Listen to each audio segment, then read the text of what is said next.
Vermont State House. My name is Allison Despathy. I'm so honored to stand here with all of you, to be here with you guys. I think everyone knows why we're here, what we've been working for a long time together.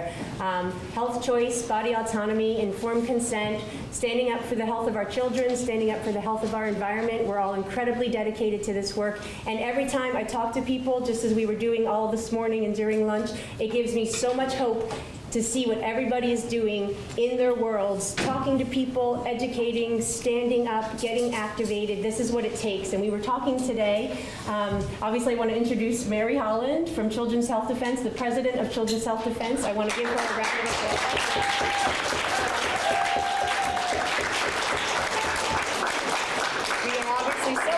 To have you here finally. We've been waiting for years and years really for you to be here. Vermont needs it. We know that that's the case, and we're very glad that you could make it, so thank you for being here. And I think all of us know why we are here. We all, whether it's children, I'm thinking of, I'm going to try not to cry here, but my grandson was just born a week ago, and we know why we do this. For all of us who have children, have grandchildren, have our loved ones, our friends, our family, we have to get this information out for the sake of humanity, for the sake of our children, for the sake of the environment moving forward. And we know it's going to be a long road, but we've made good headway. We've made a lot of progress. I'm just even looking at in Vermont what has happened, nationally what has happened with getting RFK obviously, you know, in as Health and Human Services Secretary. It's really amazing. So it's coming together and we're moving forward, and I just want to thank you all, and I just want to also encourage all of us in our little neck of the woods and in our spaces to keep talking about it and to keep doing the action and to keep coming together. And that's something I would say about Children's Health Defense in particular, and I think we're all well aware, but especially during the COVID nightmare, especially during the COVID crisis, I think many of us tuned into Children's Health Defense, and we saw them as obviously a trusted source for information. We were educating ourselves, we were collaborating, we were coming together, and this is exactly what we needed so we could get our voices strong and out there. And even being here right now, I'm in the State House quite often, and we have so much more support than we have had in the past years. And it's really, really huge to see the support and the people who are in here right now, who are elected, who are here, and they're fighting for us. And they're supporting these bills. They're supporting the things that we care about and we want to see happen, the way we want to see our children and our environment protected. So I want to recognize here Representative Todd Nielsen and his wife, Ida. Representative Nielsen and I met at the co-op. Yes, thank you.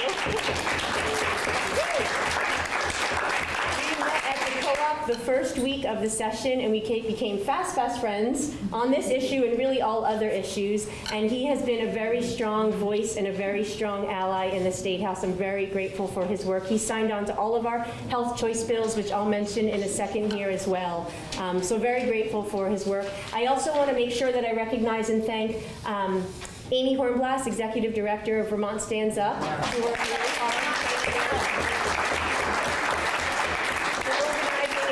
all together, and obviously Amy worked hand in hand in conjunction with Vicki Dubin-Master. Vicki Dubin-Master is the chapter leader for Children's Health Defense here in New England. She's been a chiropractor for 36 years, and these guys pulled together and helped us to get Mary Holland here, which I know we're all so happy about. So with that said, I just wanted two last things. I think if everybody received a handout, we do have five health choice bills that I want to mention, so that if you haven't already reached out to your representatives and senators, please do in support of these. Make sure you have this with you, and if I can help at any point, please let me know, because we want to make sure the voice is there and the support is there so we can move this forward. So the first thing I want to say is Dr. Heather Rice, who's a chiropractor in Vermont. Yep.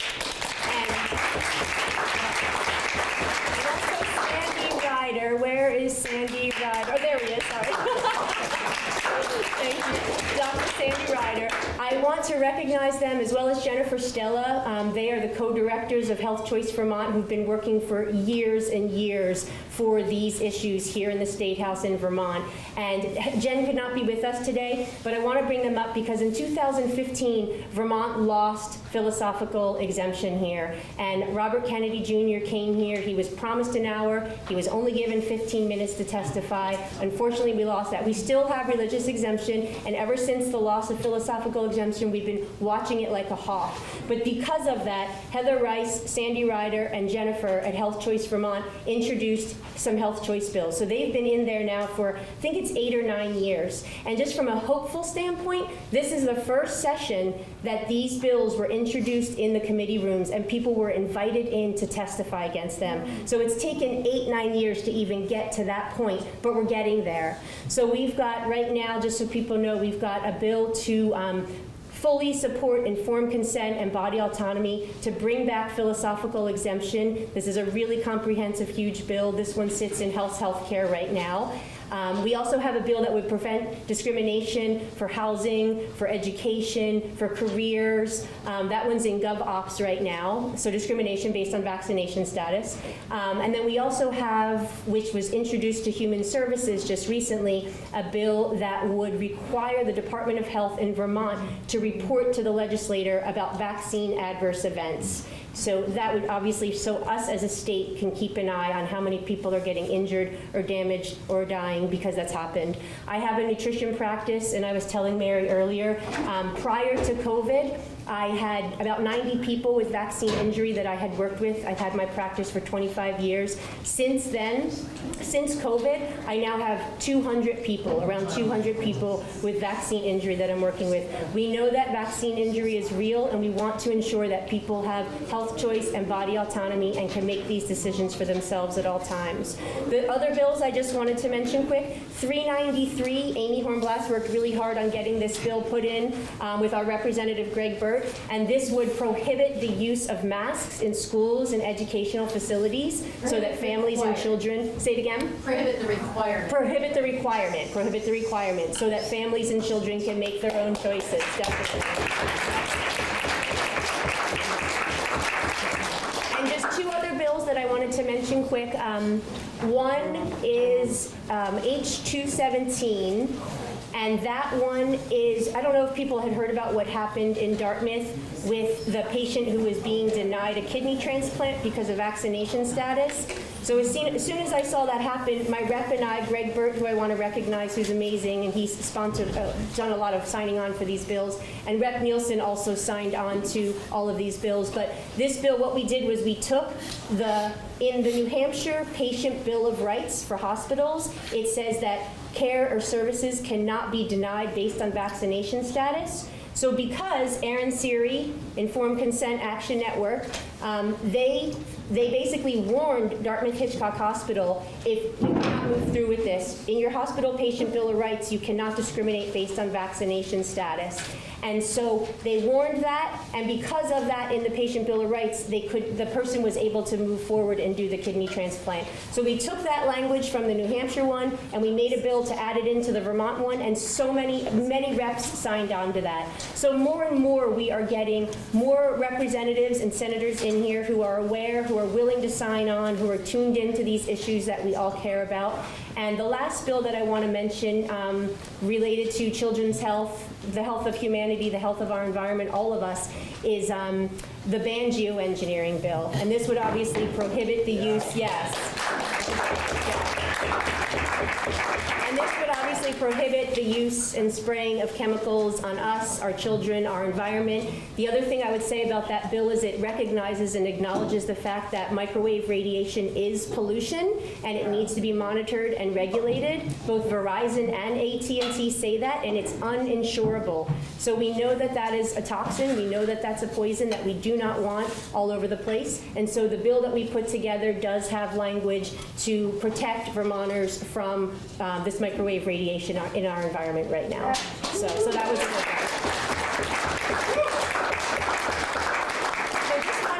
to know there's bills in here and they're getting more support and it's moving forward, and thank you for all the work that you're doing. And I think we all know we're going to have to just keep continuing to do this. We're getting more networked, we're getting more collaborative, and that action is happening, and we're not going to be able to stop, because we know if we stop what's going to happen. So we're just going to have to all keep moving it forward. And with that said, I just want to reintroduce here Rep. Todd Nielsen, who again, as I said, is such an ally. I'm so grateful to have him in here, and just want to give you some time to talk. Sure. Good afternoon. I invited the Children's Health Defense New England chapter here today to host this forum on children's chronic disease and how Vermont legislators can help. The Vermont chapter of Children's Health Defense, New England, and Vermont Stands Up have teamed up on this event with the global encouraging legislators to work together to help Vermonters improve their health of the next generation. Children's health is a nonpartisan issue, and we expect there are representatives on both sides of the aisle in attendance today. The State House is a public building, and everyone is welcome to attend this meeting. Yes.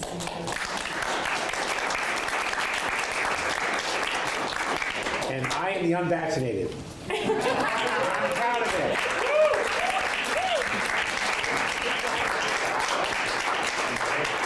Never shied away, didn't like these crazy rules, didn't make any sense. I didn't like the way the world was going. And I do my own thing. People tell me I was going to kill everybody. I killed nobody. Okay? And didn't believe the hype. I can't believe my friends didn't believe the hype. But what to do? Also, folks, I'm in human services, so I do a lot with everything.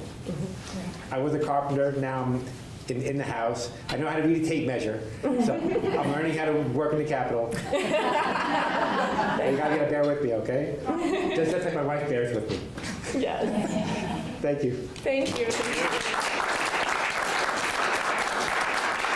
I would just say that, as Rep. Nielsen said, this is the people's house, and obviously we are the people, and we're here, and we have our message, and we want to make sure that that really is passed on to the legislators so they understand where we're coming from and what we're fighting for. It's huge, as we know. And also, Ida Nielsen is here with us. Did you want to take a minute or two? I just want to say from my own experience, like I grew up taking care my health into my hands first. Then if something wrong, we go to the doctor.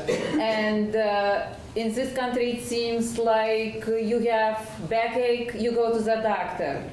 And I didn't vaccinate my children till 2 years old.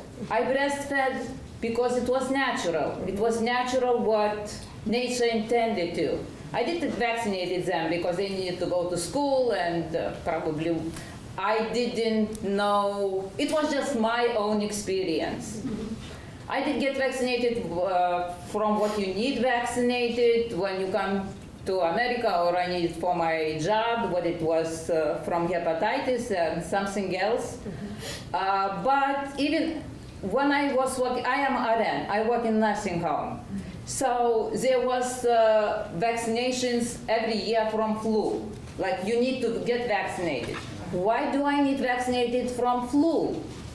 I am healthy in my how many years now I work in this nursing home? 15. You can count on hand how much times I called out for sick. So my chances to die from flu, what? Very little chances. So I declined. I did get once because they mandated if you don't get vaccinated, you need to wear a mask all the time. So it was very inconvenient, and I know that masks, I don't like masks because what you do, you breathe back your exhaust. Right. That's what it is. It's meant to be out. It's everything what's bad in your body trying to get rid of it. So you're breathing it back. So you're making your body work even harder every time you breathe in and out. You need to get rid of it. When COVID came in and they mandated, I was ready to leave my job. Just because it was pretty new vaccine. It scared me because it makes your body to make spike protein. And what is spike protein? It is poison. So in my own thinking, why do I need that? And other thing, like, it's not enough research yet. It's been research with these kind of vaccines in another field, in cancer field. It's not new research. But with the COVID, I was ready to leave my job. Thank God for my administration who granted me religious exemption. It was a religious exemption, but mostly it was my personal religious exemption. because I didn't believe it. I didn't want it something, what I thought is not good for me. And laws about body autonomy, yes, it should be. But my point, another point it is, body autonomy not including abortion. Your body autonomy stops when you get pregnant. Your body autonomy not to get pregnant. When you're pregnant, there's another question. You have life in yourself. So it is your body so-called anatomy or killing life instead of you. Thank So- you. Thank you. That's my story.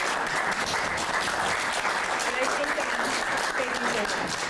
I think Ida brings up just two important points that I just want to mention with regards to the benefit risk analysis and all of our right to really do a good, honest benefit risk analysis as we make these personal, private healthcare decisions. And this is another reason that we are here, obviously, a major reason that we are here.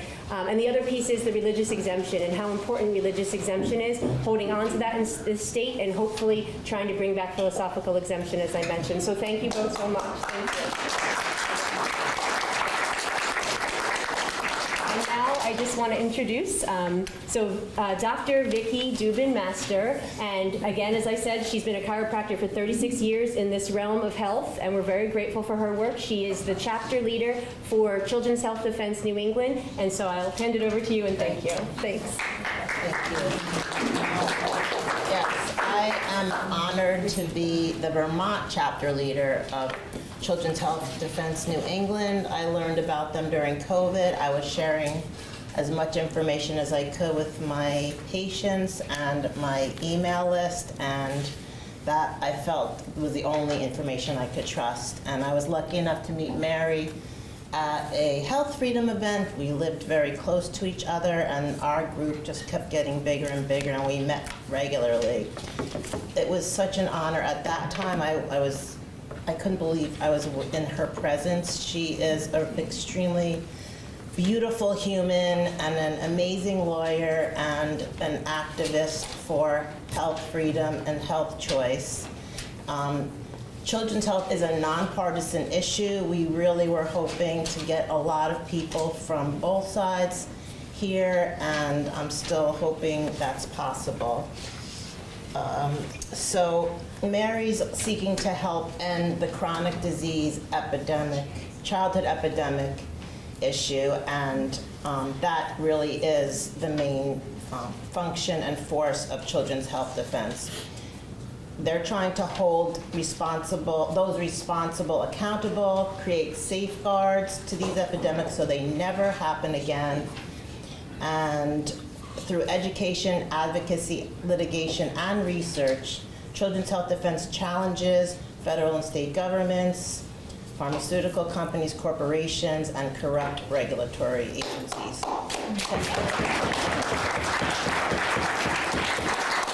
To end the practices that are harming our children's health. And this got a lot worse during COVID, and especially we want to help the children and the infants more than ever. So I'm going to talk a little about Mary. Before she joined Children's Health Defense in 2019, she directed the graduate lawyering program at NYU School of Law for 15 years. She lectured at the Columbia Law School on international human rights advocacy. She's frequently testified in state legislatures around the country to retain or expand religious, medical, and philosophical exemptions to vaccine mandates.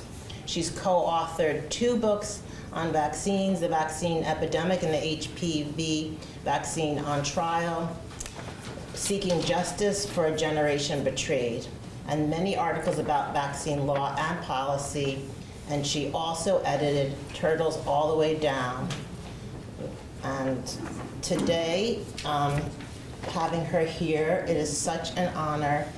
It's a unique opportunity for legislators and constituents to learn about the issues that Vermonters truly care about, which is the health of our population.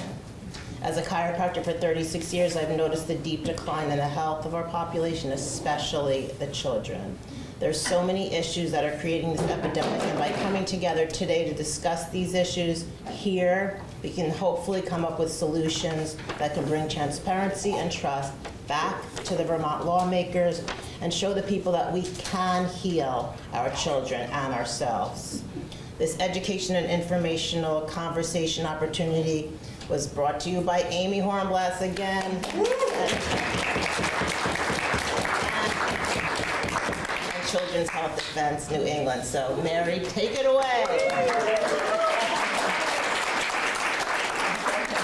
Thank you so much. It's really an honor for me to be here. And special thanks to Allison and to Vicki, Representative Nielsen, to Amy Hornblass, John Clark, and all of you, many of whom I've known for some years. So I was going to tell you that the first time I came to this State House was actually in 2012, quite a while ago, to meet with the Health Committee to talk about the philosophical exemption and why it was so important. And it's more important now than ever, right? That was back when there were probably 60-something vaccines on the childhood schedule. We're now at least 74 plus for children, and I'm going to talk more about that. But so it was an interesting experience. I came to be here for the morning, and I understand that we had tried to put on the schedule of the Health Committee that I would meet with them this morning and be available to answer questions. And on less than 24 hours notice, I was deleted from the schedule. And so this is the cancellation that we all have experienced, those of us who've advocated about these issues for some time. But it was really fascinating. So we sat in, Amy and Allison and Vicki and I sat in this morning on the hearing that they did have. And it was a hearing about basically, it was a hearing about infertility, and that Vermont does not include insurance coverage for people with infertility issues. And they spoke for hours on this topic, and there were some tragic stories of people who could not get pregnant, who couldn't get coverage. This was a terrible dilemma. And they never asked the question, and nobody ever addressed the question, why are so many people infertile? There was also an incredibly moving description by a young woman in healthcare describing how she was taken to the emergency room with huge blood clots and how she nearly died. And there was no addressing why would a healthy young woman in her 20s have blood clots for which she nearly died. And I think a discussion about environmental toxic exposures, including vaccines and including the COVID shots, was terribly missing from the conversation this morning. And it's not about me. It's about these people who are suffering. And I am sure that those people in the room who were there to talk about getting money to be eligible for infertility treatments, I don't think that those people know that the vaccines that they got as children, or maybe as adolescents, or COVID shots that they got in the last few years, never tested for impact on fertility, never tested for mutagenicity, never tested for carcinogenicity. I don't think those people know that. And I think they need to know that. They need to know that, right? So that sort of leads me into Children's Health Defense. What are we about? We are, as Vicki said, we're about education, we're about advocacy, we're about science, real science, not fake pseudoscience, narrative, pharma-funded science. We're about real science, and we're about litigation, where we have to do that to get the kinds of things that we need. We're about truth and freedom, right? We want to put out truthful information about the environmental toxic exposures that we have and that are particularly affecting our children. Children are the most vulnerable people in any population. Hands down, elderly people can vote, they have money, they can talk. You know, infants and young children, they can't talk, they can't vote, they can't pay bribes, they can't, there are all these things that adults can and do.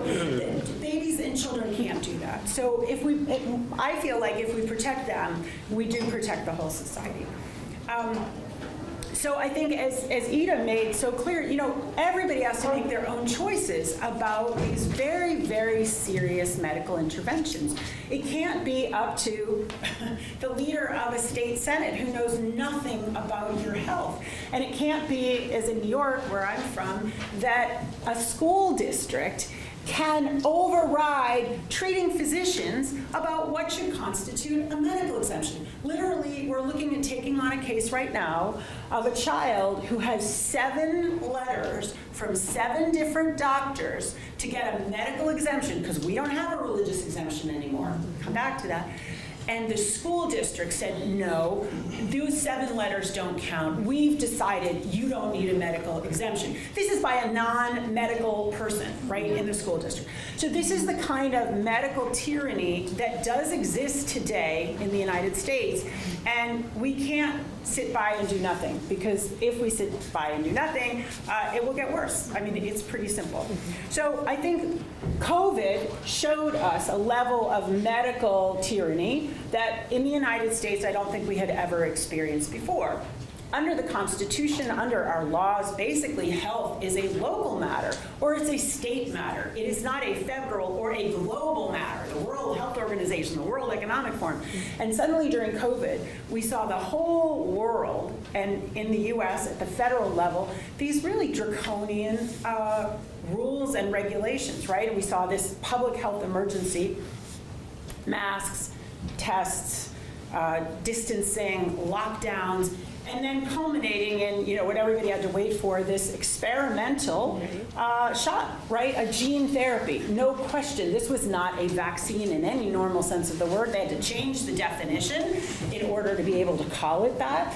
And the companies, Moderna, Pfizer, Moderna in particular, they'd already represented to the Securities and Exchange Commission that these were gene therapies. This was modifying your genetic profile in order to produce spike protein, as Ida pointed out. So during COVID, we sort of had to really address the issues that almost no other organizations were addressing. So we were addressing the censorship, like we just experienced this morning. We were shut off of Facebook, Instagram, TikTok,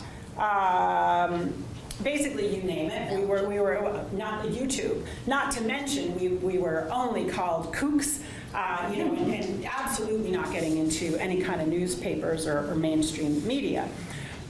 So we addressed the censorship, and we've got a case right now before the Supreme Court, CHD versus Meta Platforms, Facebook, for having collaborated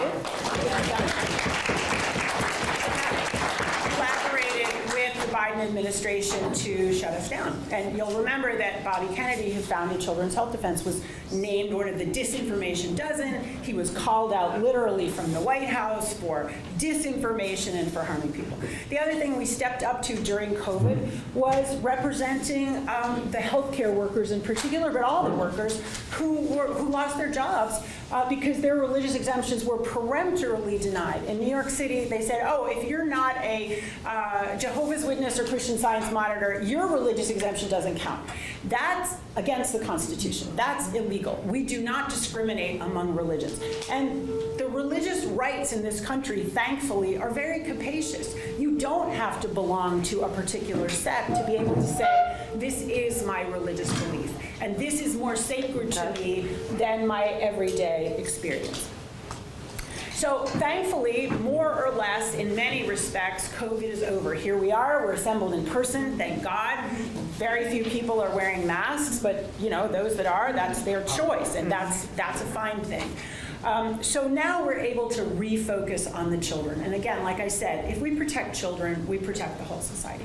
So this is many years ago, 54% of children were this is federal data, right? This is the federal government. 54% of kids had a chronic health condition. I'm certain that it is much higher than that now. I'm sure it's above 60%. 77% of young people age 18 cannot qualify to serve in the military for mental or physical reasons. And what's wrong with them? They have autoimmune conditions, they have food allergies, eczema, juvenile diabetes, rheumatoid arthritis, tics, ADHD, autism, sudden infant death, the cancer, leukemia. There's been an explosion of chronic health conditions for children. And as many of you have said, this is not a partisan issue. Who doesn't want to see their children or their grandchildren be healthy?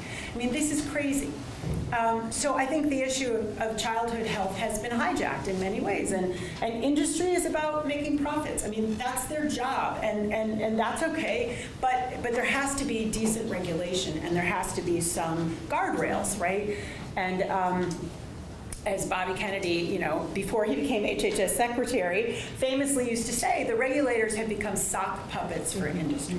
They have become just tools of the industries they regulate. So instead of the regulators regulating industry, literally it's the industries who control the regulators. So it's a great thing that, in my view, that he's now, as the HHS secretary, I don't think any of us could have foreseen this a year ago, let alone 5 years ago, 15 years ago when I was here in Vermont. And this is a great thing. We don't just focus on vaccines. We focus on toxic exposures. So we focus on food, but we do feel like there are other groups that really focus on nutrition. But we work a lot with Weston A. Price. I spoke at their last several conferences. They do great work on what is sort of ancient traditions and what is real nutrition and how do we keep children, especially how do we keep everybody healthy, but how do we keep pregnant women healthy. We also have been outspoken on fluoride. So exciting that finally there was a decision from a federal court finding that the National Toxicology Program acknowledged that fluoridation of water is causing neurological harm to fetuses and to young children. And just a couple weeks ago, Utah is our first state that has banned fluoridation throughout the state. This is really exciting. That Bobby Kennedy is going to push that forward so that that's going to affect all 50 states. We're not there yet, but I fully expect that that's going to happen. Glyphosate. We've paid quite a bit of attention to what are the harms from glyphosate on the food supply. What is this doing to our digestion? What is this doing to children's guts? It is really serious. It's not just the presence of the pesticide, it's what it does to the digestive system's ability to incorporate nutrients.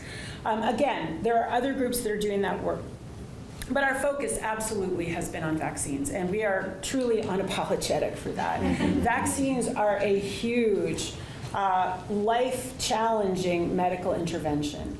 And because of Congress's 1986 National Childhood Vaccine Injury Act, that landscape has been transformed. It's been transformed from 3 vaccines that were compulsory, 7 different antigens, but 3 vaccines before 1986, measles, mumps, rubella, diphtheria, tetanus, pertussis, polio, to now it is over 74 shots for the children and 4 shots during pregnancy. During pregnancy, RSV, Tdap, flu, and COVID, you guys. COVID is still recommended for pregnant women, and COVID is recommended for babies as of 6 months. None of those shots have ever been tested for pregnant women for the safety of it, never. And the inadequacy of the testing for any of these vaccines is it's shocking, right? So the hepatitis B vaccine is given to babies on the day of birth. We've had a couple conversations about this. Do you know how long, guess how long the Hep B vaccine was tested for? Just guess, anybody? Yes. 4 days. 4 days. You're right. You knew. You're a Raymond. No fair. But contrast that with Lipitor, 4.8 years. Botox, 4.5 years. Hep B, 4 days. Polio. Give me an idea of how many for polio. Sanofi Pasteur polio vaccine. A week. 2 days. 2 days. 2 days. How about Prevnar, Merck? How many days do you think they tested that? 1 day. 3 days. 3 days. 3 days. I mean, this is shocking stuff, you guys. And what makes it so appalling is that the state can mandate this. And why do the states? So it's a crazy system where the federal government recommends it. Once the federal government has recommended it, then the government buys half the supply through the Vaccines for Children, and insurance companies basically have to put it in their plans. And then the states mandate it. Do you know how easy it is for pharma to come into these state legislatures? Contribute to a few campaign, funds for key members of committees. It it's not very hard. You know, with the kind of money, let's remember, Pfizer made $100 billion during COVID.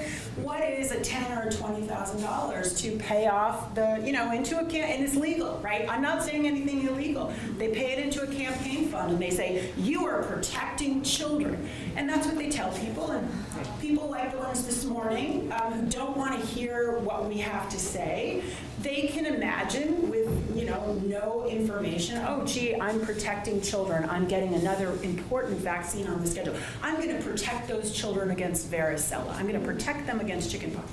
Really interesting. I was sort of debating with my colleague, Polly Tommy, this past Sunday. A really big study came out. Over 200,000 people. The varicella vaccine has only been on the schedule for about 10 years. And on this schedule, based on this data of 200,000 people, they see that people who got a shingles shot or a varicella shot were less likely to have dementia. And my friend Polly, my colleague, was sort of like, oh, this is ridiculous. You know, trying to sell a shingles shot to avoid dementia. I said, Polly, I totally agree. That is like the craziest sales pitch I've ever heard. But could this be a side effect of not having people, not having children naturally fight off an infection?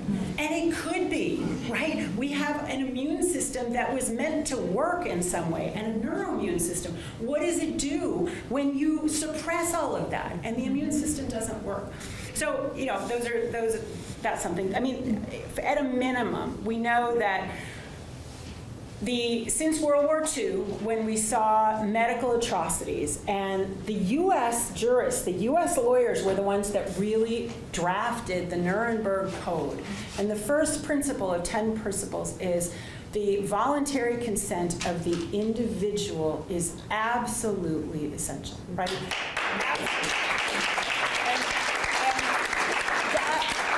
Specifically in 1946 applied to experiments because Nazi concentration camps were absolutely using people for medical experimentation. And they were doing things on bioweapons, but they were absolutely working on vaccines. They were doing medical experiments. Over time, that principle has absolutely explicitly by the UN extended to treatment, preventive treatment, treatment of disease, and experimentation. So what we're doing, informed consent, prior, free, and informed consent is the global standard, and it is absolutely inconsistent with medical mandates. It is 100% inconsistent. And we saw this during COVID on a broad level, right? Before that, it was really affecting children and healthcare workers. Now it affects everybody, right? The system that put in place COVID mandates has not been dismantled.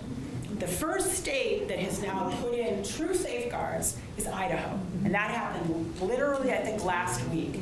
And it passed a health freedom bill that said a medical intervention cannot be a criterion for exclusion from any school or any workplace or any public accommodation. It doesn't affect Medicaid and Medicare, those are federal programs, but anything related to the state, you cannot exclude people. As happened, I couldn't go into a restaurant in New York City. I couldn't go into buildings. I had to not only show a test or wear a mask or have a vaccine. That is an incredible violation of my rights as an individual. So Idaho has passed that law, which is incredibly exciting. The governor vetoed it, and then they overrode the veto.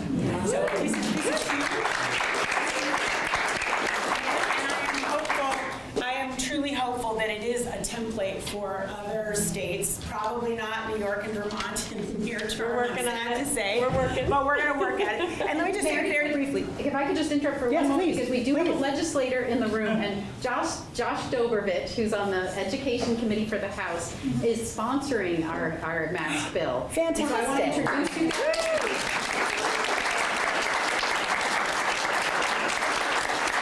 And I will also say he has signed on to all the health choice bills as well as the ban geoengineering bill. So he's right in there. He sees the issues and he's working hard for us. So thank you so much, Rep. Dobrovich.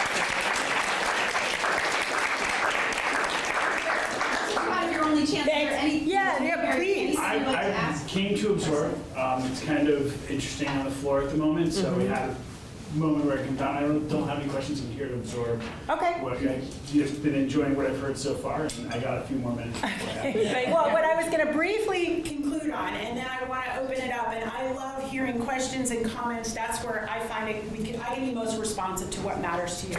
But I wanted to say very briefly, I know in the last few days there's been a lot of consternation. There is a measles outbreak in West Texas. There are 20 states that apparently have measles cases. And the health freedom movement has been quite critical of Bobby Kennedy, who's no longer associated with Children's Health Defense. But they've been very critical because he said that the measles, mumps, rubella shot is the most effective way to prevent measles. And technically that may be true, but he didn't mention any of the side effects from the MMR vaccine. And so that had many people, myself included, concerned because he knows that it is an extremely injurious vaccine. In nature, we would never confront 3 illnesses at the same time, measles, mumps, rubella. This is a complete artificial construct, which was really about a monopoly patent from Merck. That's what the measles, mumps, rubella vaccine is. It has nothing to do with prevention of measles, first and foremost. And so I've said, listen, if you really want to prevent measles, then you better have a single vaccine available for that, not this whole thing. But I do want to point out that it is critical to what we are able to do nationally that he is at Health and Human Services. We have never had a secretary like this before, and I've been watching these. I don't think any of us could really say anything good about what Becerra or Azar or some of the other prior health secretaries did, except that they gave boondoggles to pharma and then they went to go take $1 million paychecks on the board or as prominent positions in pharma.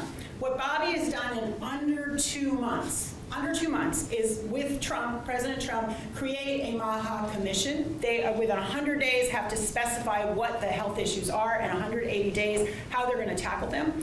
There was an executive order from the president that there could be no federal educational funding to universities in any schools that had COVID shot mandates still in place. That's huge. Yeah. And that is, I am confident, the template to ensure that there are religious exemptions in every state. That hasn't happened yet, but I fully expect that. He's created a sub-agency to deal with vaccine injury, Lyme, and sort of orphan diseases, if you will. He postponed the 2 critical committees in the CDC and the FDA, VRBAC and ACIP, that are basically rubber stamps for the vaccine industry. He has laid off 10,000 people in HHS. He has consolidated from like 26 down to about 15, the agencies under HHS. He has centralized information directly under HHS, also centralized the Freedom of Information process. He has committed to opening up records that are critical. There is something called the Vaccine Safety Data Link that has 10 million records. Literally, the guy who just left FDA, Dr. Peter Marks, would not make that data available to Bobby Kennedy as the Secretary of HHS. So he is going to get his hands on the VSD, which is going to answer an awful lot of questions about what is the real difference between children who are vaccinated and children who are unvaccinated. He doesn't even yet have his whole team in place, right? The head of the CDC that he nominated, Dr. Dave Weldon, did not get that nomination. That was pulled, or they didn't even go to a vote. But he has that Susan Linares is still not confirmed. But other than that, for under 2 months, I think that's quite a resume, and it's definitely worth supporting, and trying to amplify the good things that he is able to do. So with that, I am available for questions. Yes? How are the onesie sales doing? Oh my God. If you use, all right, let me get to that. If you use the discount code Bernie, we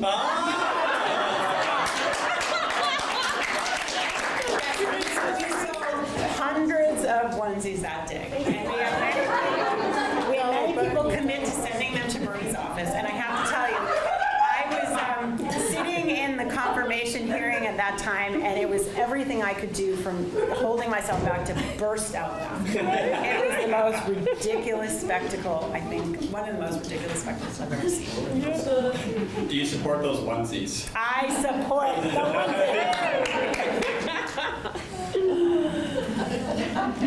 So at this point, I think we just want to open it up. If Mary, thank you so much. Oh, really I'm here to appreciative answer, of yeah. all that information. Definitely as you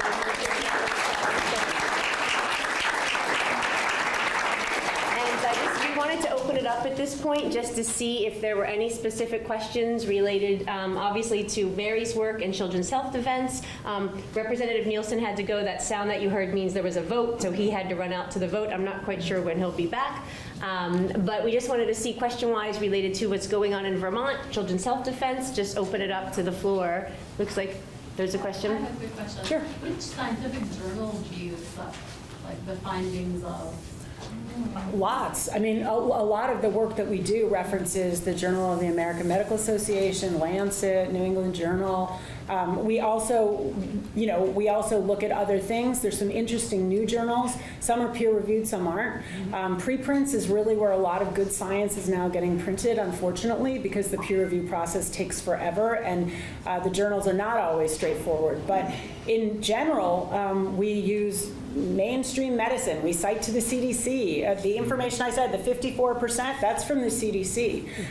It's a CDC study. It was called the Agency for Health Research Quality. They found, using machine learning from an HMO in Massachusetts in 2010, that 1 in 39 vaccines results in a side effect, some of them serious. 1 in 39, that was 2010. So we use mainstream, the book that I edited, Turtles All the Way Down, Vaccine Science and Myth, only references mainstream medical journals and US government agencies. So I don't think we have to, that's one of the things that's so perplexing about this conversation, is we do not have to go to, alternative journals to find evidence of what the issues are. We don't at all. Thank you. Another Heather? If you had the opportunity to be in the House Health Committee this morning, is there anything besides what you've already said today that you would have brought up? Since this is being recorded and... Yes, thank you, Heather. Yes, it's good. No one in the room asked, why are 1 in 10 women infertile?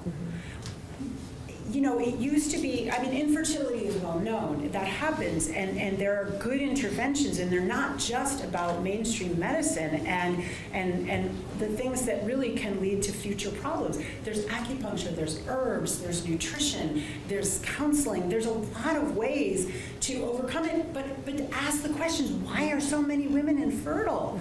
And the HPV vaccine in particular that I wrote a book about, it absolutely has, as a side effect, a dramatic decline in pregnancy. It's pretty clear.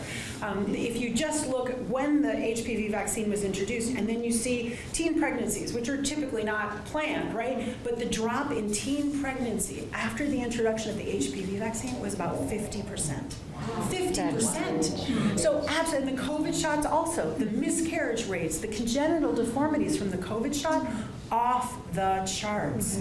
So that's what I would say of, if you're only going to look at insurance reimbursement as a solution to infertility, you are missing the boat. And I also would just add to that, if you don't mind, I've taught in the Vermont State Colleges for 25 years, and I have a nutrition practice in the Northeast Kingdom for 25 years. So working with tens of thousands of students and people, and one of the things we were talking about earlier is I teach the Weston Price nutrition, that sort of approach in my classes, and I think we all know so much ancient wisdom around health and nutrition and how we take care of ourselves has been lost. It's been broken. I look at my college students, and so many of them have not, they don't even know where to go with it. They have no sort of foundation to work from because generationally that's been broken. And I think that that's obviously one of the things that we're all trying to work to bring back. And Weston Price has been an amazing guide in conjunction with Children's Health Defense of how do we restore that wisdom to people and to our children and make sure we pass it on to our children and make sure that that continues so it doesn't get lost again. And that's, I think, where we all come in, because we all know that this is what we care about. We're sort of reweaving it back together to make sure that that can move forward for humanity. So just to add that to it piece as well. I think you're right. It's a whole generation of people that have processed food. Like people have a lot of people sort of have no concept of cooking or how to shop except for prepared things. Right. And lots of additives, lots of preservatives. And then adding into what you were saying from an environmental toxin standpoint, you throw that on top of it all, and obviously you can see where all of the sickness and illness and chronic disease comes from. So we know what we're sort of up against, and that's why we care so much, and we're all here. Go ahead, yep. I was just going to add, the Pfizer paper, Yes. Pfizer papers, which Naomi Naomi had, Wolf. what, hundreds of doctors? Yeah, thousands of volunteers. Thousands, yeah. Which point to women's menstrual irregularities, women's fertility, huge in the room. Absolutely. COVID shot. Yeah. Yeah. Absolutely. Yeah. And one of the things that, we've published a paper on, and it is covered in the Pfizer papers as well, is the shedding, right? The shedding, people who were not vaccinated, women who were not vaccinated, had menstrual irregularities if they were in close contact with somebody who had recently gotten the shot. So there's no question that these shots have impacts on fertility. No question, just none. And there's also, just when you look at gene therapy in general, we know there's tremendous research looking at how that is shed through feces, through urine, through sweat, et cetera. So we know that there is the shedding process going on that has been passed along as well. Paul? So I don't want to harp on Bernie too much, but I think for a lot of us that interaction in Vermont between RFK and our senator was kind of a big deal. Yes. Especially considering that Bernie has been kind of seen as this anti-establishment, anti-big pharma character for a really long time, and I'm sure that many people in this room believed that he was, and myself included. I was kind of a Bernie bro growing up. I guess what I'm trying to get at is there conversations with anyone in RFK's team and Bernie Sanders, and maybe you don't know the answer to that question, that's fine, but I just want to throw it out there because I think a lot of the stuff that I've seen Bernie talking about, he may appear as if he's aligned with MAHA, Make America Healthy Again, but it's increasingly becoming obvious to most of us that he's not. But I just wanted to give you maybe an opportunity. Sure. No, I mean, I was in the room and for the confirmation hearing, and it was, what Bernie harped on, he was on both committees, right? He was on the committee that had to confirm Bobby, and he was also on the Health, Education, and Labor Pension Committee. So I got to watch him twice, and in both of them, all that he seemed to want to talk about was covered healthcare for all. It's a federal right. Not talking at all about, well, what does that mean and what kind of healthcare might it be, and would that really is sort of health or just pharma, frankly. But then what was really important when Bernie was attacking Bobby on the onesies thing, when Bobby got a moment at the end, he did call out Bernie and Elizabeth Warren saying, you've taken millions of dollars from pharma. And Bernie was very defensive and said, well, it was $2 million out of $100 million. And we're like, okay, does that make it better? It was kind of amusing, actually. We kind of had to hold back laughter.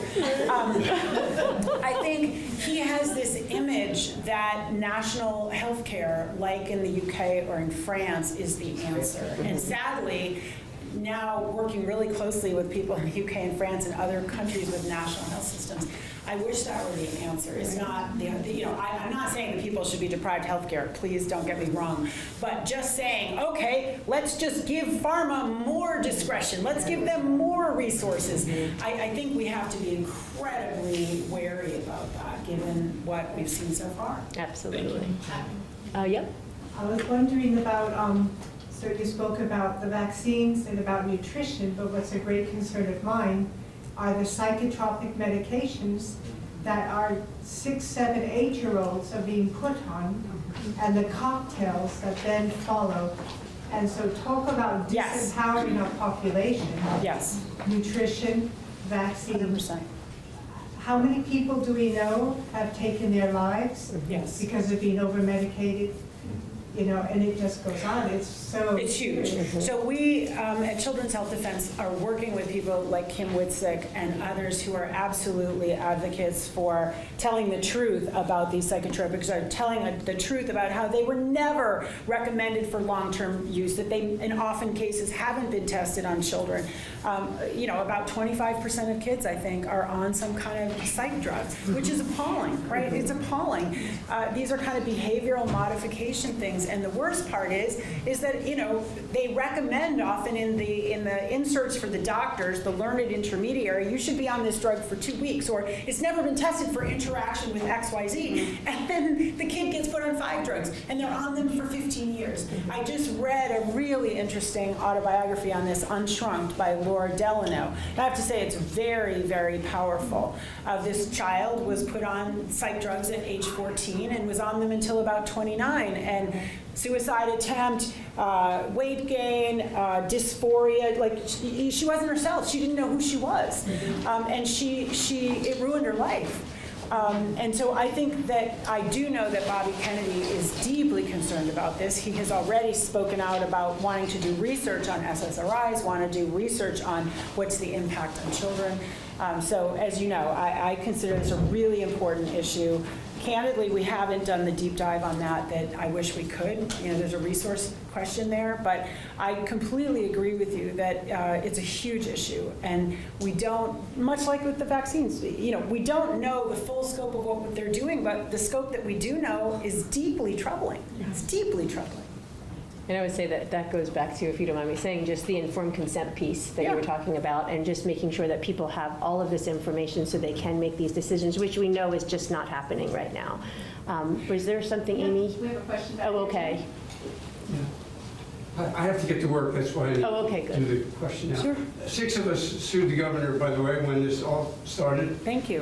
That's I know.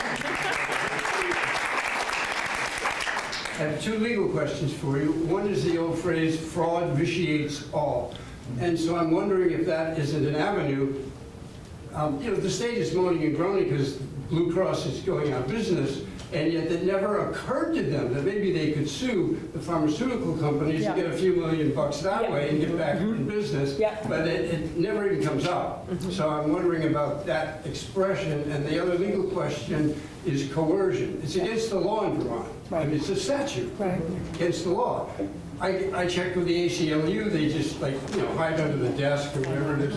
So those are the 2 questions. Yeah, let me answer both of those. Yeah, absolutely. But I'll listen at the door. Okay, that's fine. Yes, so on the fraud question, there are 5 states that are bringing consumer fraud cases against Pfizer, which is exciting. The leader in that is Texas. And it's basically that they perpetrated fraud on the public.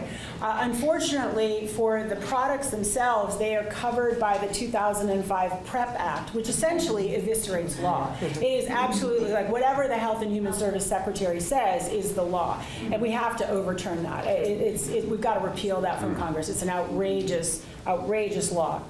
Your second question was, remind me again? Coercion. Coercion, yes. So, you know, what they would tell you, the legal response to you, I completely agree, and I absolutely think that the provision of federal law that makes emergency use authorizations possible says there can be no coercion. So I think that so much of everything was against the law. However, their answer would be, you don't have a right to a job. You don't have a right to go into a restaurant. You don't have a right to send your kids to school. I think that's, wrong legally, but that's their response. Their response is, yeah, we didn't strap you down. We didn't force vaccinate you. That's next. But we didn't do that this time around. That's their response. That is, They did prevent people from going to work. No, they prevented you from going to that work. They didn't prevent you from working. Thank you. It looks like Deb has a question back here. So I know that CHT is looking into geoengineering and wireless radiation. Yes. My question is, do you have any level of confidence or hope that Bobby will... Yes. So thank you for raising that. So I should talk about the 2 other major areas that we are focused on right now are electromagnetic radiation and geoengineering. These are both very significant environmental toxic exposures to everybody, but particularly to children. Again, never been properly studied, especially what are the impacts on children. I mentioned to you earlier that in the EMF space, we have just joined forces in a coalition with Environmental Health Trust and many other groups focused on EMF for something called 704 No More. You can go to 704nomore.org. Our organization generally is childrenshealthdefense.org. 704 No More is a recognition that we have not been successful suing at the state or local level to stop antennas or towers that are causing cancer, causing strokes, causing headaches, causing serious health problems for people that live in the immediate vicinity. In 1996, Congress passed the Telecommunications Act, and Section 704 says federal law prevails. Whatever you want in your state, local jurisdiction, forget about it, right? We control. And so that needs to be challenged because constitutionally, health is a power that the states have. It is the local police power, and it should not have been overridden. And so we are bringing a constitutional challenge on that together with the whole set of organizations. On geoengineering, about 3 to 4 times a month on CHD-TV, we have Dane Wigington of geoengineeringwatch.org speak about what's going on. And there is weather modification. There is colony collapse of the bees. There is spraying in the environment that is causing severe harm. It's allegedly to block out solar radiation. Its impact is very significant. Again, no informed consent. This is absolutely affecting individuals. Some people are more sensitive than others. It's an issue that we think is really powerful. These are 2 issues, geoengineering, EMF exposure, that I know Bobby Kennedy cares a lot about. And just, And it's working. Do you think he'll be able to do it? Yes, I absolutely think he will be able to do things on both these. Yes, I do.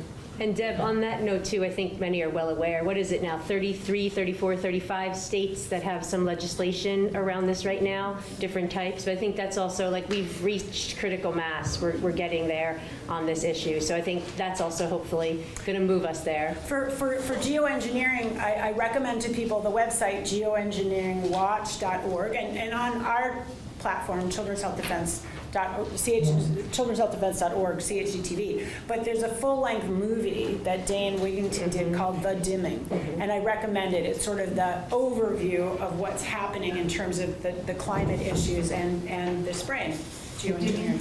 Yes. The Dimming, D-I-M-M-I-N-G. It may even be on YouTube, I'm not sure, but it's on his website. It seems available, yeah. The And then Dimming. Paul, did you have something there? Yeah, I just is not geoengineering related, but I just want to read a quote just quickly of something Governor Scott said back in 2021. I would like to get your response to it. He said, "If you're still unvaccinated, let me be clear, you'll be infected sooner or later. It's just a matter of time. The hundreds of thousands of people who did the right thing and therefore are not the problem should not be punished because of those who chose not to protect themselves." So therefore inferring that the 5% of Vermonters that did not choose to take the vaccination were the problem. I'd love to hear your response That's to an that. outrage. Oh, that's an outrage. President Biden said the unvaccinated will die. It's an outrage. This was an attempt to divide people. This was polarizing, and it was untrue. Right? The unvaccinated absolutely were not the cause of the problem. There was all kinds of obfuscation at the hospital level to characterize people who had been vaccinated as unvaccinated for 2 weeks. Why? So that when they died, within 2 weeks of getting vaccinated, they would be considered unvaccinated. Literally, that was one of the sleights of hand that they did. The hospitals were financially incentivized to say that people had died of COVID. So a guy who dies in a motorcycle accident, they'll test him, they'll say PCR at a wrong threshold, oh, has COVID, a COVID death. And then the hospital got money.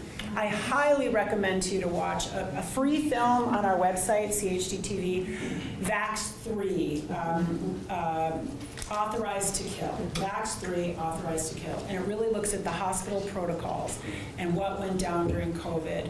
And it's shocking, it's outrageous, and we cannot possibly allow that ever to happen again. And if we don't focus on this now, it will. And we've all lived through as that, Bobby right? Kennedy used to say during COVID, before he was secretary, any power that a government gets, it will not give up. You have to take it away. If they have these powers to declare a pandemic, and it's the HHS secretary that can do that, when there's a change of the guard, it'll be used again. And I think that that's something that obviously we've all lived through and just been through, and we held strong, and we're continuing to hold strong. And that's also where I think now we're putting it out to, the people that we love and our children, and making sure that we can really do that part. And thankfully, there's been all these voices that have been standing up on this, but we've all just made it through literally medical tyranny. Yes, literally and trying to medical push tyranny. back on that. And I think, Paul, did you have one more thing? I just want a comment. I just want to say I do respect the governor. I think he's been a really great governor. He's done some great work in the state, and he's helped Vermont a lot. But the point that I'm wondering, is for comments like that, and not just here in Vermont, but around the country, is there going to be any kind of accountability? There is. There has to be, Paul. So I say there is going to be a reckoning. The fallout was too great. It was too great. Who in this room knows somebody who died from COVID? Okay. And who in this room knows somebody who died from a COVID vaccine injury? Okay. So, I mean, both of those things, right, and they're big stuff, right? And they're big stuff. The point is that, that's a super majority in this room, right? And that's true everywhere. There's no way, I mean, yes, on a certain level, it's hard for people to deal with things that were deeply unsatisfying and terrifying and traumatic. And so there is this inhibition, but I do not believe that we can get through the next 4 years without some kind of truth and reconciliation. And it's interesting to me, Bobby Kennedy this week, today, in fact, is doing a tour in New Mexico, Utah, and Arizona. And I think that what's going to happen on these MAHA Commission tours is it's going to be this outcry about we need a reckoning. We need a reckoning. Canada has had a sort of national reckoning. I don't know that it's complete. It's not, but they have had that. And if we're going to prevent this happening on a global basis, we have to have a reckoning. Right. So, and I do think I'm impressed that in the federal government there are not as many as I'd like, but there is a group of probably about 30 people in the House of Representatives, a couple in the Senate who understand this. I think we're going to see, and now they're in the majority, they're not in the minority, so there are going to be hearings about vaccine injury, there are going to be more hearings about COVID. I'm very optimistic. I'm very optimistic. Thank you. And I just want to right now take a moment before we do more questions and just recognize Representative Deb Powers and Representative Mike Taglavia.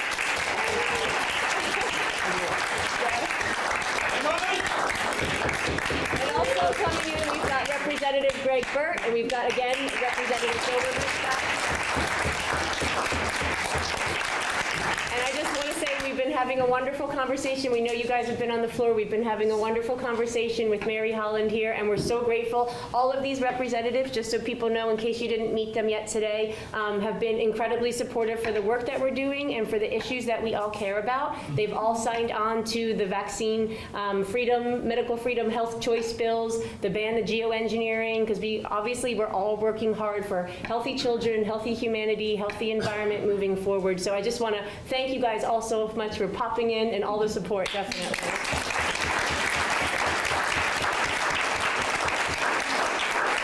And I don't know how much time you guys have. Do you guys have any specific questions for Mary? Yeah, do you have any comments or questions? Love to address them first. Why you signed on to these bills and sponsored them? It's the right thing to do. Yep. Bottom line. Yep. Thank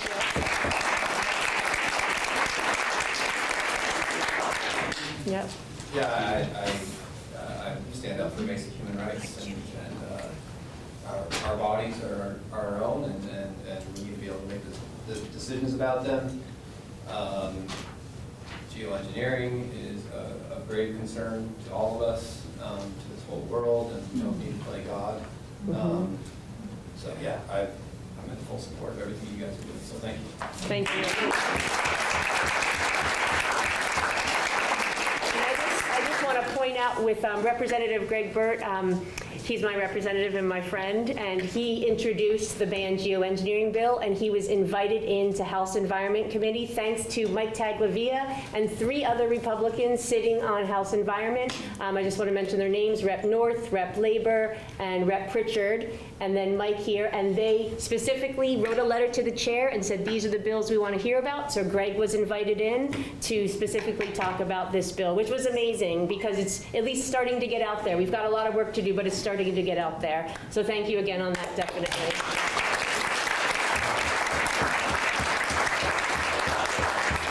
Any other comments or, okay. And then how about, did Dr. Ryder, did you have a question or? Well, sort of. I mean, the question always comes up that, like, Fauci the other day said, there's going to be another epidemic. And should that occur, you know, the question is with Bobby in there, it won't happen again somehow or other. It won't be a repeat of COVID. I wonder how, I'm sure he's thought about this and how he would approach it. I wonder if you could speak to that. Yeah, well, I think, you know, there are many state efforts right now there are lawsuits against Fauci, against Birx, against all of the key players, the architects, you know, Robert Kadlec. There are some lawsuits that I would say are gaining ground. Remember that the courts, one of the things I learned the hard way during COVID is courts follow culture, right? The courts are not apart from the culture. And with a little bit of distance from COVID, the population, we the people, are becoming more brave and courageous to say what just went down. But so are the courts, right? And so now we're seeing a lot of favorable judgments against companies that didn't allow religious exemptions, that just blew them off. You know, we're seeing multi-million-dollar judgments against those. We're seeing almost every circuit court in the country saying that they violated rights of people who asserted religious exemptions. So I think we're going to see sort of differences. I think we're reaching a point now where there may be not only a public reckoning like Truth and Reconciliation, but some successful lawsuits where some of these lower level figures basically think they may go to prison, and they may say a lot of stuff that we haven't heard yet about, you know, who said what and, you know, what was really going on here. What would Bobby do? I mean, right now, I think we see what he's having to do, right? So there's a measles outbreak in Texas. 2 children have died from measles. No, they haven't. We had 4 doctors review the records. Both children died from bacterial pneumonia that was wrongly treated by the hospital. It was really, looks like malpractice in both cases, but it's being touted in the media of it's measles, it's the most infectious. Where is Bobby Kennedy saying, you know, just lock yourselves down, take MMR? And he has said, you know, you should prevent it with MMR. I've pointed out I was very close to the measles outbreaks in 2015 in California, Disneyland, and New York City, Brooklyn, and Rockland County 2019. What Bobby Kennedy is doing right now is radically different than what happened in both those cases. In both those cases, it was lock everybody down, hysteria in the media, hysteria in the government, take away religious exemption, take away personal belief exemption, get rid of essentially medical exemptions in New York, and kill the unvaccinated, right? The unvaccinated are the problem. You know, scapegoating the unvaccinated. That was the narrative in California and in New York. That's not Bobby's narrative. On the contrary, he went down to grieve with the family that lost a child, to be with the unvaccinated. That's a huge statement, and he has said it's a personal choice, right? He is acknowledging that these families made a legitimate choice not to vaccinate their kids with the MMR. And that is a traditional Mennonite community, a lot of large families. They see the damage that the MMR did. They see the damage of the vaccines. When you have, you know, 3 kids, all of whom have eczema, allergies, ADHD, you name it, you stop vaccinating, and then the younger kids are perfectly healthy. And that's what they know in that community. So, because he believes in informed consent, obviously, and ability to choose, do you think it raises the question of the whole legitimacy of school vaccine mandates and exemptions? Right. So would he ever come out and say, I think we should do away with exemptions? I mean, you can't say yes or no, but... Oh, no, mandates, you mean, do away with mandates. Well, I think he might. I mean, I think, you know, I think he would wait for the commission. The commission has lots of cabinet members. I mean, I think he has to there has to be a process for major radical changes. But I personally fully expect that the rationale in the executive order to not give any federal funding for educational institutions that have a COVID mandate, that's going to happen for the schedule. Thank you.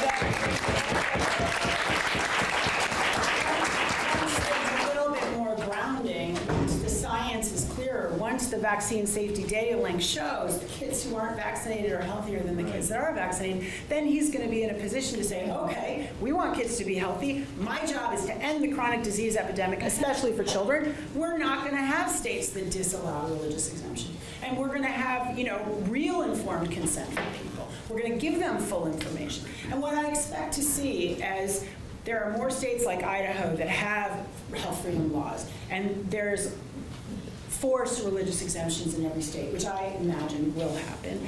I think we're going to see the opt-out rates increase radically quickly, and we're going to, in a very short period of time, be seeing 20, 30%. And there is going to be an issue about measles and mumps and rubella and chickenpox. There is. And it's a little different because immune systems have been weakened in the interim, and we do have a more toxic environment. So there's real questions here for, for Bobby and other people in HHS, but it's going to happen because the data is pretty overwhelming, even not seeing the vaccine safety data. The evidence is there's tens of thousands of parents, myself included, who watch their kids regress after getting the vaccine. You can't unsee what you saw, and you can't go up against tens of thousands of parents and tell them that they're all just, trying to blame something and they're stupid. It's not going to work. It's over. It's just we have to play it out. And I just want to add to that, and I think some of us can maybe relate with this. I just worked with a family recently in Vermont who came to me because they didn't want to vaccinate their young, healthy son, and they had gone to 5 different doctors who denied working with them, who said, nope, I will not work with you unless you follow this schedule. Finally, we were able to connect them with someone, but we were again talking about this earlier, that so much of this movement and this work we're doing is going to come from the parents who are obviously most care about their children more than anything in the world, right? They're the ones that are going to say, oh no, this is not going to happen. And that's where I think a lot of the support for what we're doing is going to come from, is the parents who are protecting their children, as all of us have been trying to do here. So just to add that to that. And I just want to add to that it is, to me, appalling, but the position of the American Academy of Pediatrics is for pediatricians not to treat children whose parents will not go along with the CDC schedule. Which the CDC schedule, I'm sorry, I don't know what version, it's 74 shots. I mean, it's ridiculous. It's never been tested as a whole. Bobby Kennedy and Brian Hooker, our chief science officer, did a book called Vax, Unvax, Let the Science Speak. In every single category, the kids who are vaccinated have more health problems than the kids who aren't. Right. Hey, Alan. Yep. Oh, okay, yep. Hi, Mary, Guy Page, Vermont Daily Chronicle.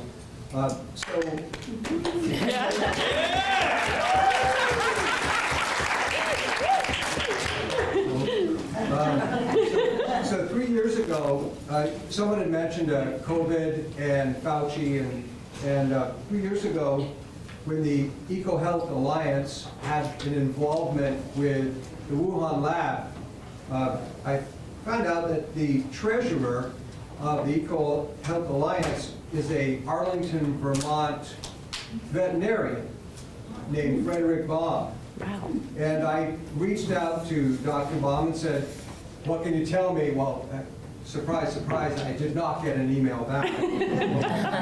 But I also brought it to the attention of our congressional representatives and the governor, saying, look, if you want to know what actually happened here, this is a Vermont board certified veterinarian, perhaps you could ask.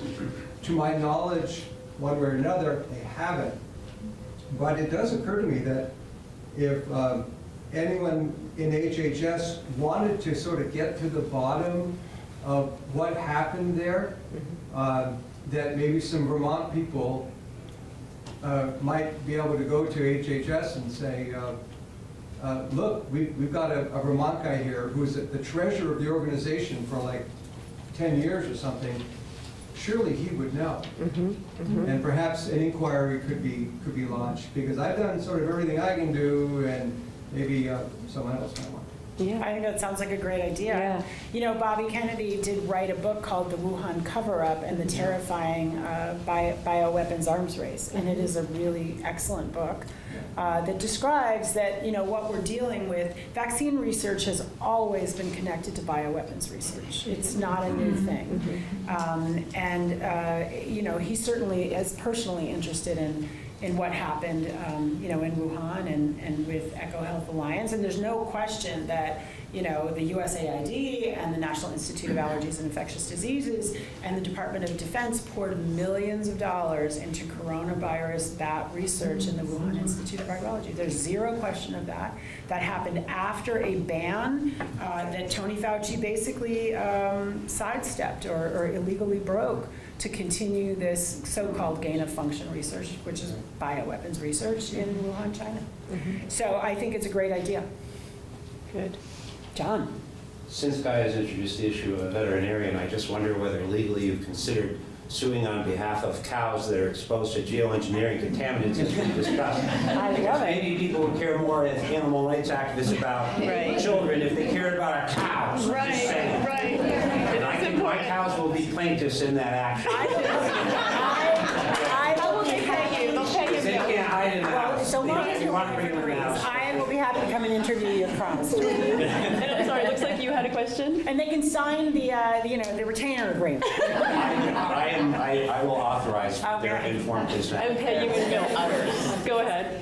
Mary, have you heard about Dr. Andrew Moulton, PhD, MD? Yes, I have, absolutely. Okay. He's passed away, sadly. Yes, okay, so I Yeah, have some absolutely. information with your I'd love to see it. I was so sad that I never got to meet him. I thought his research was really interesting. Okay, great. And also, have you heard about, I've noticed that there's some produce that's being sold in nationwide supermarkets that's oddly sweet. And I know that Masanobu Fukuoka, in his book One Straw Revolution, said that Japanese farmers spray sugar water on their tangerines to make them super sweet because the customers love it. But of course, it's artificially sweetened stuff. And I'm wondering if that is happening here in the U.S. or are big chemical companies slipping, sweeteners into their sprays or something, because, onions being that sweet is just not possible. I've had lemons that were sweet. I mean, lemons should never be sweet. Right. And people love eating super sweet tangerines, but if it's artificially sweet, Right. it's gonna promote diabetes. And, Yeah, sure. I don't know is the short answer. I mean, I think, buying organic is a good thing. And hopefully the organic labeling hasn't been so watered down that it would permit something like that. But I don't know is the short answer. And in the big sort of food marketing world, there is something called the bliss point, where they will add enough sweetness to see like what is the most level of sweet that people like, and if you get past the point, too sweet. And so that level of marketing to sell products that's obviously going on. So that's a real thing, but that's obviously different from what you're talking about. I think there was another hand up back here. Did you have? Representative Nielsen. Oh, I'm sorry. It's okay. I noticed something weird. My son buys white bread, like white hamburger buns. They're not going moldy. Yeah. They last like weeks. What the hell is that about? Preservatives. Right? Preservatives, right. I don't know. Bread gets freaking moldy after a short It period of should. time. Food It should. Food should rot. It's not right. Right, exactly right. Yeah, preservatives. Yep. Lots. We want to eat food that will rot. We just want to eat it before it rots. Actually, Absolutely. I heard people say about, some of these foods that never rot, right? That have lots of foods, like animals won't eat them. Yes, exactly. It's like margarine and butter. Yeah. Exactly. Yeah. And then Amy? Yeah, well, speaking of cows, one thing that really alarmed me during COVID was when I happened to be flipping through a veterinarian manual or a magazine, and it was talking about vaccinating cows through a nasal swab. That's how farmers vaccinate their cows. And I thought, interesting that they're offering people you can skip the vaccine if you agree to test. Like in the schools, they were testing people 3 times a week if you didn't get vaccinated. And so I know that the tests, the vaccines, the masks are only emergency use authorized. When is the emergency use authorization going to finally be removed? Because that would solve a lot of these problems. And is anybody looking at these tests to really find out? Yeah, so I worked with it, well, first, yes, it is at the discretion of the Secretary of Health and Human Services. So I can assure you that many of us are on this, that this emergency needs to end. In fact, before he left office, it was Secretary of HHS Becerra who asserted that the COVID emergency would last until 2029. So right now, what is on the books is that the COVID emergency will last till 2029. As to the tests, I am in touch with a scientist who works on nanotechnology, and she showed us some incredible slides that show that those nasal swabs absolutely had these fibers that were going into people's noses. And, not perfectly safe. I don't know that they were tainted. I've heard people say that with, I don't know about that spike protein, but certainly they were definitely not totally benign. And, yeah, crazy, frankly. Was there a hand up back here? I was just going to comment on cows. If they're not lying down, they go to court, they probably have standing. Oh, well done. That's just what you heard. And my cows have never been swabbed. We don't swab our cows. Good for you. And I just wanted to add one more thing before we do a few more questions. So when philosophical exemption was removed from Vermont in 2015 and the health choice bills from Health Choice Vermont came in, and like I said, many of them have been here for maybe 8-9 years now. Several years ago, we had a representative, George Till, who was a doctor, and he actually had a bill that would it was proposing to remove religious exemption. And so I just want to say, even though those health choice bills didn't move or didn't get any action, they acted as a voice and a message up on the wall in the committees. So fortunately that, get rid of religious exemption bill never moved anywhere. And this is also where, even though it's frustrating because the bills we have right now are not moving forward, they still act as a voice for everything that we want to see to try to keep some of these bad bills from going anywhere. So just to mention that part as well. And I think there was another hand up. Did I see? Yep. Well, as we're about to sort of wind up here, my question is how do we build more political power to fight for these issues in the state? We got a couple of resources to offer. We have a beautiful Monday night call with Dr. Vicki Lee. She'll all come and be on Zoom with us and talk shop. Vermont Daily Chronicle over here is reporting these issues wonderfully. And John Clark's got good stuff Stacky writes about it. But what more can we do as a group to fight and stick together? It's a great question, Theo. I mean, I think just even being here together today is a great thing. I think this is Vermont Stands Up. This is CHD New England. This is Health Choice that many of the people have been affiliated with. This is bringing people together. You've seen for 4 or 5 legislators to show up. That is pretty fantastic. I got to tell you. That means we have more support too. There were 5 legislators. How many were here? There was 5. 4 and Nielsen. That is fantastic. So you have a quorum. I mean, if you have a weekly meeting, standing meeting, that's fantastic. I'm going to Washington next week, which is really about sort of amplification of the MAHA movement and coordination of the MAHA movement. So I will definitely be, speaking back to you all about what all we can be doing. I see it as bottom up and top down, and we don't have a ton of time. We have to completely, what's the word I want? The word I want is we want to leverage. I want to leverage. I was going to say exploit. I don't want to exploit. I want to leverage right now the spirit, right, post-COVID, and having Bobby Kennedy in HHS. We have to leverage this opportunity that there is a groundswell, there is a grassroots movement. It is a grassroots movement that probably created the political kind of wave that we saw in 2024. The Electoral College vote, the popular vote, the House, the Senate, the governorships, that's incredible. That doesn't happen every time. Right. And the health freedom movement absolutely was a part of that wave. And so we have to leverage this momentum that we do have, both from the bottom and the top. And I think that's going to be sort of the magic. It's going to be both from the bottom up and the top down. And just sort of on that, from a Vermont standpoint, sort of bringing it back to your question, Theo. So as much as people, as you're doing already, working in your local communities, whatever you can do to write, if you can write in, social media groups. I mean, sometimes there's a lot of censorship in Vermont. I've been kicked off Front Porch Forum. A lot of us have. But if you can write to your local papers, I would highly recommend supporting Guy Page and Paul Bean, who does writing there. Guy Page at Vermont Daily Chronicle, who is completely dedicated to free speech for all of us. He has been reporting all through the COVID time, just good, honest information. He does not censor.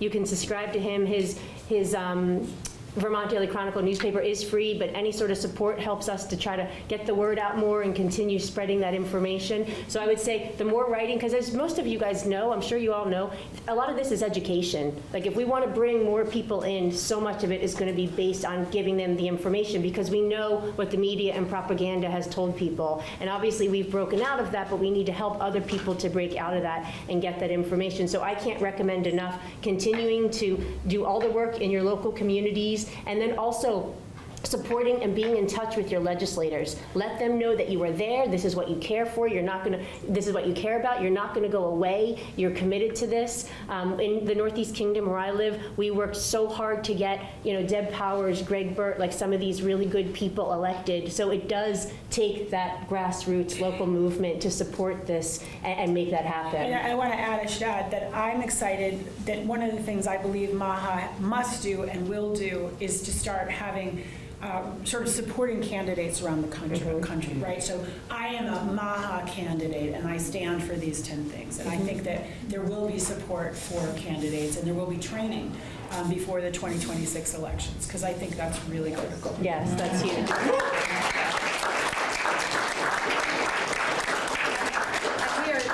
We're at time. Yeah. Oh, yes. Okay, I'm sorry. This just has to do with the Vermont Daily Chronicle. I think we need a T-shirt or a bumper sticker or something. There we go. Look, he's excited. We'll make that happen. The logo they have is beautiful on a T-shirt with a collar. We're working on it. Right. Okay, good. Put a cow on it. Yeah. Okay. Right. And one last question, Cynthia? Okay, this is the and this is not updated. This is 2019, and I'm hoping that you'll put another one out. I haven't seen the one you have, the big one. So this one is childrenshd.org/info-card. So I can give this to you now, Cynthia. But I love what you have there, and I'm thinking we should have like a flip folder like that we make available to people, because I think it'd be super valuable for people in the chapters. Because I've been doing this a long time, and it doesn't matter what facts you give and how patient you are. It's like Alan Phillips. I mean, it's kind of like a psychological thing at this point. Like, how do you reach people? And for me, I'm sick of talking about people to people unless they want to hear or we get on that subject, because it's too much to take in. But what I did, because my daughter had hepatitis B vaccine, and also I was with a child who had 2 years after he got his hepatitis B vaccine, and then got all ready for school with, 70-some, antigens. I feel like this schedule is like a picture's worth 1,000 words. Yes. Is that this is in, 20? No, we have a current one. It is Right. the children's vaccine schedule. But you can see on here immediately, this is 4 or 5 times more of the vaccines, and the flu shot starting at the beginning. And the thing I'm really upset about is the DTP shot, because no child, unless their mother had